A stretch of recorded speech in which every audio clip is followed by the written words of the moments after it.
नमस्कार, मैं मोहम्मद आसिफ और आप देख रहे हैं एसपीआर 9 न्यूज। इस वक्त बीजेपी में सब कुछ ठीक नहीं चल रहा है। बीजेपी के कई नेता हैं जो इस वक्त जो है खूब बवाल मचा रहे हैं, चाहे वो वरुण गांधी साहब हों या फिर नितिन गडकरी साहब हों। कभी कोई किसी का दर्द छलक रहा है तो कभी कोई नाराजगी जता रहा है। कोई महंगाई को लेकर बीजेपी पे हमला बोल रहा है तो कोई संसदीय बोर्ड से हटा देने के बाद जो है बीजेपी पर नाराजगी जता रहा है। आज हम दोनों नेताओं की बात करेंगे, लेकिन उससे पहले हम आपको वीडियो दिखाना चाहते हैं ताकि वीडियो देखकर आप समझ जाएं कि इसी वीडियो को लेकर खूब चर्चाएं हो रही हैं कि नितिन गडकरी साहब इतने नाराज क्यों हैं। क्या बीजेपी में कोई बड़ा फैसला करने वाले हैं? क्या वो उनसे अलग हो जाएंगे? हालांकि इसको लेकर फर्जी खबरें, फेक न्यूज़ भी बहुत सारी चली थी, लेकिन सच्चाई जानना आपके लिए बेहद ज़रूरी है। तो वो सच्चाई हम आपको दिखाना चाहते हैं और उस सच्चाई को देखने के बाद आप समझ जाएंगे कि दरअसल क्या सच्चाई है, क्या हकीकत है और ये जो है क्या गुण है। तो आइए पहले वो वीडियो आपको दिखाते हैं। If is not there, even on your own power, if you can make the good houses of good quality using the different material by which you can reduce the cost, that can be possible. So my suggestion is always I am telling to the people, don't do anything with the help of government. जो सरकार के साथ काम करता है वो डूब जाता है। तो हमको भी चाहिए कॉन्ट्रैक्टर, पर मैं सरकार हूँ इसलिए मेरा बोलना उचित नहीं है। मैं मदद करते रहता हूँ। मुझे रोड सेक्टर में इतने लोग बीमार हो गए, इतनी कंपनियां दिवाला पिट चुकी। मैं जब मंत्री बना तो 406 प्रोजेक्ट 3,85,000 करोड़ के स्टॉल प्रोजेक्ट थे और मेरे डिपार्टमेंट ने और मैंने बचाकर 3 लाख करोड़ के एनपीए से इंडियन बैंकों को बचाया। तो जो कैश में मिल रहा है मार्केट में वो स्कीम करो ना, काय के लिए वो सब्सिडी के चक्कर मारते रहते हैं, क्या फर्क पड़ता है। Next please. सर उसमें थोड़ा कमर्शियल बना लो, नीचे में दुकानें वगैरह, फिर एक वो थोड़ा सा आप you know the idea how to make it viable. Wait please. Sir, I'm Bhavik Thakkar from Nasik. Sir, my request is that since you mentioned the alternative materials used like steel fiber, glass fiber in place of steel and all that, so incorporating that in the IS code will really help to implement it. Sir already हमने change कर दिया, soil stabilise, ये glass का भी हमने कर दिया है। अभी हम लोग तो चाहते हैं, अभी ये टायर का इंपोर्ट कर सकते पुराने टायर, उससे रबर पाउडर निकलेगी, वो बिटुमेन में डालना, 10% प्लास्टिक अलाउ किया है। तो बहुत सी चीज़ें की है। आप अगर अड़चन आती है तो बताइए और धीरे धीरे आप यूज़ करिए, उसका फ़ायदा ही होगा, आपकी कॉस्ट कम होगी।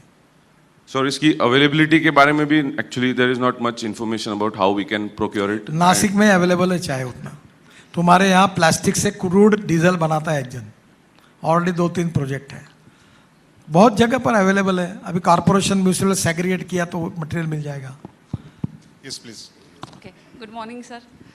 Sir, I have a request and a suggestion as well. While working on the development plan authority as an environmental architect, I realized that we put in a lot of efforts for development plan, working on the development plan, but the implementation takes a lot of time, sir. And when we are talking about the future of infrastructure nowadays, so when we reduce the timeline of implementation of the development plan at the ground level, then we will definitely have a great future, sir. ये बात आपकी सही है।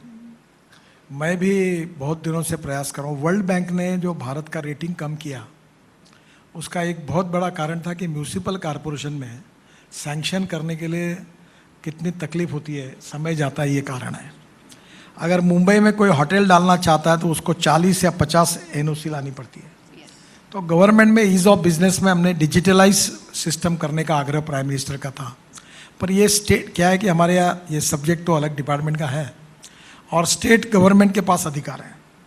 तो मैं तो एक suggestion मैंने अर्बन मिनिस्ट्री को दिया है कि आर्किटेक्ट को ही अधिकार दे दो सैंक्शनिंग का, और कानून आप बना दो, और जो आर्किटेक्ट बदमाशी करके प्लान सैंक्शन करेगा उसकी डिग्री ख़त्म कर दो। कि आप अच्छे रोड बनाते नहीं, मेरा ऑब्जेक्शन है कि आप देश में बहुत लोगों की मृत्यु आपके कारण होती है। तो मैंने कहा मैं क्यों जिम्मेदार हूँ? तो बोले आप अच्छे रोड बनाते हैं, इसके कारण स्पीड बढ़ती है और इसके कारण लोग मरते हैं। तो मैंने बोला आपका सुझाव बहुत अच्छा है, अब मैं 2-2 फीट पर गड्ढे करूँगा ताकि 5-5 किलोमीटर पर आवर के स्पीड से लोग धीरे से चले। पैदल जाते हुए लोग भी, कुछ गाड़ियाँ थी ना पहले हमारे यहाँ, शकुंतला थी, कि गाड़ी से रेलवे से उतर जाओ, यूरिन को चले जाओ, फिर चढ़ जाओ गाड़ी में और चले जाओ, तो कितनी अच्छी थी। उस प्रकार की हमारी बस सर्विस भी बना देंगे। देखिए ये वो कारण नहीं है। कारण जो है उसमें 4 बातें हैं रोड एक्सीडेंट्स की। एक है रोड इंजीनियरिंग, दूसरा ऑटोमोबाइल इंजीनियरिंग, तीसरा एजुकेशन और चौथा इम्प्लीमेंटेशन। कानून के प्रति सम्मान भी नहीं और डर भी नहीं। और इंटेलिजेंट ट्रैफिक सिस्टम आया। अब मैं मुंबई में रहता हूँ, वर्ली में, तो मेरे भी ड्राइवर को मेरे नाम पर मेरे पास चिट्ठी आ गई, फाइन लग गया मेरे ऊपर।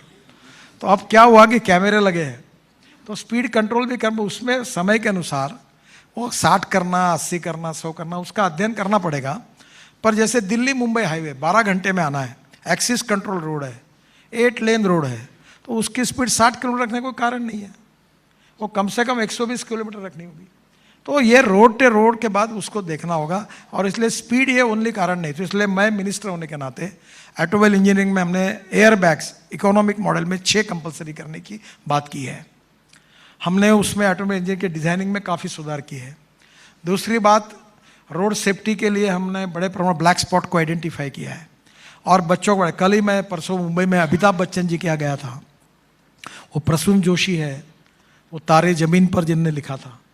तो हमने अमिताभ बच्चन जी के साथ 2-3 बार, भाई अक्षय कुमार काम कर रहे हैं, अमिताभ बच्चन जी कर रहे हैं, बहुत सेलिब्रिटीज़ काम कर रही है। और वो उन्होंने मुझे कहा कि मैं फ्री ऑफ चार्ज इसके लिए काम करूँगा कि लोगों का बिहेवियर कैसे बदले। हम लाल सिग्नल दिखने के बाद रुक जाए, ओवरटेक कब करें, कौन से लेन में चले, ड्राइविंग लाइसेंस कैसा लेते हैं आप। मैं पूछूँ क्या आपको प्रश्न?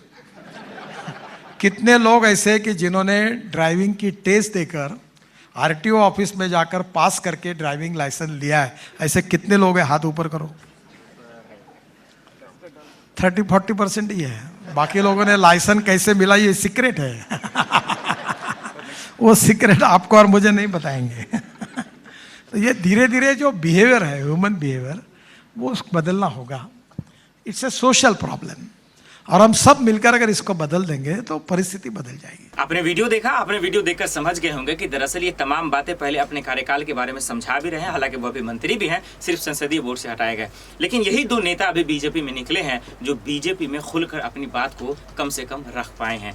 एक जो है नितिन गडकरी साहब हैं, और दूसरे वो हैं जिसको आप अच्छे से जानते हैं, यानी कि वरुण गांधी। वरुण गांधी महंगाई, बेरोजगारी, तमाम चीज़ों को लेकर जबरदस्त तरीके से बीजेपी पर हमला बोलते रहे हैं। और अब नितिन गडकरी साहब भी आ गए। देखना होगा कि क्या बीजेपी में वही हालात तो शुरू नहीं हो गए जो कांग्रेस में हुए थे, क्योंकि कांग्रेस के कई ऐसे दिग्गज नेता इस वक्त बीजेपी में जा चुके हैं। और बीजेपी में अगर इस तरीके की आवाज़ उठेंगे, क्योंकि सांसद हैं और ये लोग आवाज़ उठा रहे हैं, तो फिर आने वाले वक्त में बीजेपी के लिए मुसीबत बन जाएगा। और उसका सामना कैसे करेंगे, ये एक अलग सवाल है। चलिए, आप दर्शक क्या सोचते हैं हमें कि नितिन गडकरी साहब और वरुण गांधी क्या फैसला लेंगे? क्यों वो लोग नाराज हैं? जो मुद्दे को उठा रहे हैं, क्या वो जनता के हक में उठा रहे हैं, वो सही कर रहे हैं या नहीं? हमें कमेंट कर आप जरूर बताएं। चलिए, आज के लिए इतना ही। मुझे दीजिए इजाजत और आप देखते रहे स्पेन आई न्यूज़। नमस्कार।